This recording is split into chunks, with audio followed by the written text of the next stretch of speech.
Welcome and thank you to everyone joining us today. My name is Tiffany Taylor, and I have the pleasure of serving as a partner and co president here at GSV.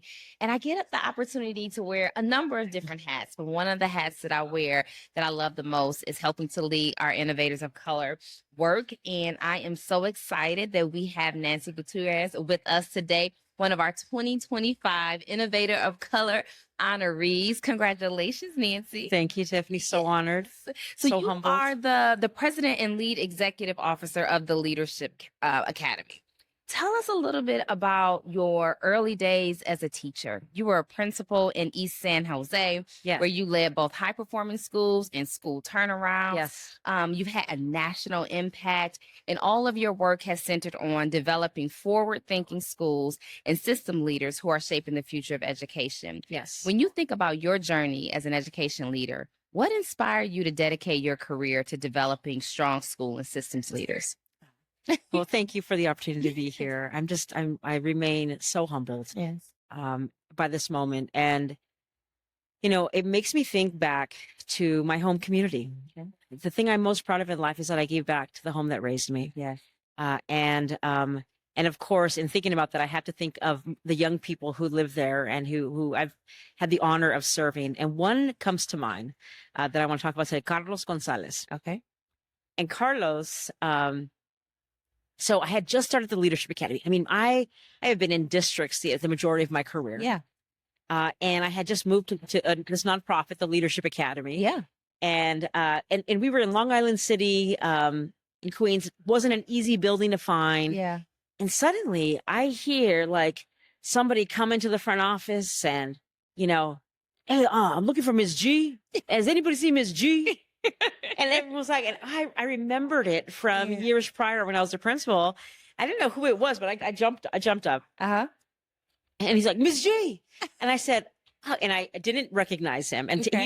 he already caught me in the act, and he realized it. He was like, you don't recognize me, do you? I said, of course I do. Right. And he's like, no, you don't. And he said, so, he comes in, we talk about everything. And he was telling me about how he remembered the moment when I told my school community, I have the chance to go to Harvard EDLD.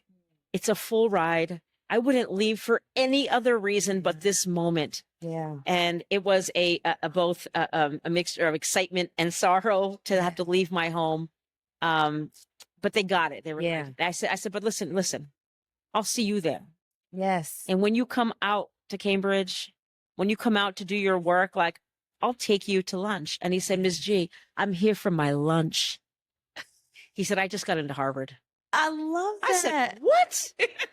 and he and I were able to keep in touch, and he did some really great work. Yeah. And those are the moments that I think bring me to do this work every day. The moments that lift up communities that have been underestimated, where we have so much brilliance, so much amazing energy. I led the school my mom went to. She had a really bad experience at the school that I later led. But then I have Carlos, who had a great experience. Yeah. Leadership matters. Yes. And when you have a great leader, you have a great school. Yes. And so my job is to make sure we have amazing leaders across this country in every single school. I love it. I love it. And so at the Leadership Academy, you are at, again, the forefront of building and scaling that leadership. Yes. And you prioritize culturally responsive leadership and transformational change. And your work has supported leaders in over 400 school districts across 41 states. And like you mentioned, you're equipping them with the skills to create that meaningful and context, right, driven change.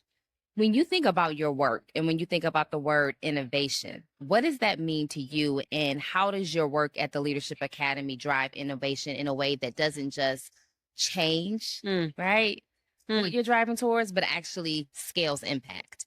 Oh, I love that. I always think about innovation as like people often think about innovation as like, let's create something brand new. Yeah. But the truth is within education, we know what works. Yeah. We've known what works for a long time. How you choose to implement what we know works is where innovation comes in. Yeah. Right. And we think about it in that way. I'm thinking about Dr. Michael Lomax this morning. Yes. He was at the so breakfast. great. He was amazing. Oh my goodness. And he said, look, innovation's about like when you can't get something done, you figure out how to do it. That's innovation. Yes. And I also think about it in that sense too. And that leaders, you know, it's you can't take a job description of a school principal, superintendent, and say like, here's what Nope. things are going to happen on a daily basis, unexpected. You have to be you have to know how to pivot really well. You have to know how to innovate. You have to know how to be creative. At the Leadership Academy, we think about it as SHINE leadership. Okay.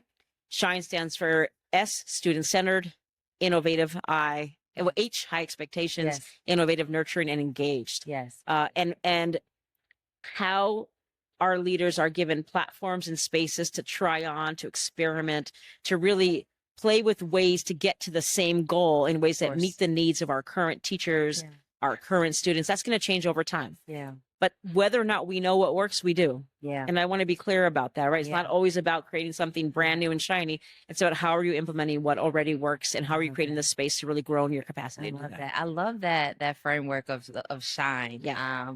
And so much of what you spoke to also makes me think about just having strong judgment, right? And strong values. Yeah. And when I've, the research that I've done on the work that you all have led, like those two are so integral to developing strong leaders. So really appreciate that. And so you've, again, dedicated your career to coaching and developing these school and system leaders. Yeah. What do you see as the biggest opportunity in front of you today? You know, the biggest opportunity, there's a few. There's a few different ways we can go with this, because I would say that number one, we need to redefine the role of a school principal. Okay.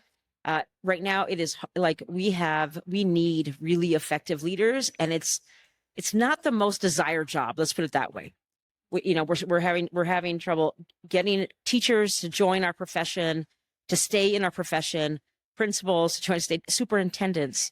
So there is an aspect of this to say, like, can we make this a role that that is actually doable? Yeah. Can we make it something that doesn't completely wear you down? I remember in my role as a school principal of 2 different middle schools, I did experience personal loss during that time because I dedicated so much time to the role that I had to sacrifice a little bit of who I was. And I don't think that is something that people are accepting today. Like, they're like, you know what? I want to do good work. I want to be a visionary, but like, can you make this job something that I can do well, but also like have a personal life, even a little one? Yes.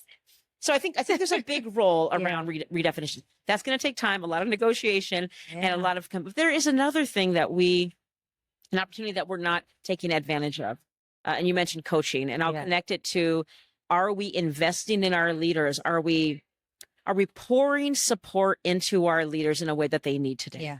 Right? Like, are we making sure that they have access to what's best in class, that they have access to learning, that they have access to coaching? We have found in our work that the more a principal has a coach, the more they stay, right? Like, because they feel like they have a thought partner in this work. They are not alone. They are not isolated in this work. But I'll say that the other opportunity piece is, it's not just about investing and pouring our resources into our leaders, which by the way, we need to do. And there's not enough investment in our leaders. But because of that investment, our leaders have to actually show up differently. We have to see the impact. Yes. So we can, one of my favorite superintendents in the Bronx talks about how to lead for dramatic results. Okay. And so let's invest in you. And I expect that we're going to move from self-insight to behavioral change over time. And to do that, it requires a great deal of support. But the accountability is high in that same way. Yes, I love that. Well, talk to me a little bit about the shadow side of that question, right? What's the biggest challenge in front of you in this moment? Yeah. The needs of our students are changing pretty quickly. Yep. Pretty rapidly. And that means that our staff, our adults have to also adapt pretty quickly. And it goes back to to that support that's needed. I also think that that there is a, as AI continues to advance in a variety of ways, we need to make sure that while we have our teachers in classrooms providing the custodial care and the support that parents, as a new parent, that I need, that we're also figuring out ways to keep them in the game long term. That's right. And we know that effective principals, that actually, Wallace did this research, they said, look, 20 plus years ago, The teacher was the single most important actor at a school. Yeah. They had the most impact. 2021 redid the research and it said, hey, principals have as much impact and they have greater scale Yes. at the same time. Yeah. But whether or not that person is effective is the question I think we're talking about right now. Yeah. And for them to get effective, they need to be poured into, to be prepared for what's standing in front of them today, to be a future focused leader Yeah. and not just recycle some of the old ways we're used to learning and thinking. Exactly. I love that. And I really appreciate you just talking about what it means to be future forward. And again, you are here with us in part this year because we are honoring you. And when you think about the 2025 Innovator of Color award, what does this award mean to you? I'm very humbled by it. Yeah. Sometimes I feel like, you know, I was this amazing school principal. I'm just going to own it. Yes, you should. In my home community. Okay. But I wasn't on the main stage, right? I wasn't on stage X. Yeah. I was in East San Jose doing the work, rolling up my sleeves, doing everything I could for my community, elevating them in every way I knew how. And it wasn't until I went to Harvard that I had access to all of this, that I got access. I kind of got let in. Yeah. And I wonder about, so I accept it with humility, and I wonder about the Nancy Gutiérrez's that don't get access to Harvard. And I wonder about how I can help elevate leaders who are giving back in those ways without having to go to the fancy school. Yeah. I appreciate the that. hometown heroes. Yes. And so I think a lot about that. So I am so honored by it. And I there's an element to say, what else can I do to create those spaces and open those doors? I love that. I love that. So I'm going to ask you, former teacher to former teacher, to stick with me with this question. All right. I just need 3 words All right. that you would use to describe the importance of supporting the work of innovators of color. I'm going to put it on the Innovator of Color. Okay. And I'm going to say, share your greatness. Share your greatness. I say that because I have been given feedback multiple times that someone would look at my resume and be like, oh man, that you did things. Yes. You've had quite the journey. And yet when you talk to me, you may not hear that same level of like, wow. Yeah. And I experienced that from many, many leaders of color who are just working day in, day out on behalf of our communities, not giving themselves as much love as they deserve. Yeah. So when I say share your greatness, it's like, you know, I'm not telling you to, you know, let your ego drive the work you do. I'm not saying like to be boastful, but I'm saying like, can you give yourself a little credit for all of the work you've done? Yeah. And I still struggle to name a lot of that. And then I'll be in other spaces where I hear that as something that gets people more and more and more access. And so I want to challenge us to name it, to be proud of it, to be okay with being proud, to represent in the ways that allow us to continue with humility, but knowing that we're amazing. Yes. Can we say that? I love it. Can we practice that a bit more? I love it. Well, my last question Because you're for amazing. you. Oh, stop. You're amazing. But my last question for you is, you know, wanting to leave our guests with your greatest hope for the future of education. Yeah, let's go with that. I think that would be a great way to close out our time today. At the Leadership Academy, we envision a future where every single school creates limitless possibilities for every single student. And we believe that happens through leadership, but think about that. I mean, I think about my own kids, and I think about, I have a 2.5-year-old and I have a 7-month-year-old. Wow. The 2.5-year-old, for a period of about 1 year, went to this early, well, it's a daycare, but it was not a daycare. It was a human-centered, like, curiosity-driven learning environment. And I saw what I never knew existed. I saw him learn in the most extraordinary ways. Every single student in our country deserves access to that. And for a while when he was at the school, I was like, felt very guilty for that he had access. And I had to remind myself that it's not that he shouldn't, it's that every kid should. That's right. That's right. And that's what that is the greatest hope, that we provide that we do that through our leaders. I guarantee you that when we invest in leaders, we invest exponentially.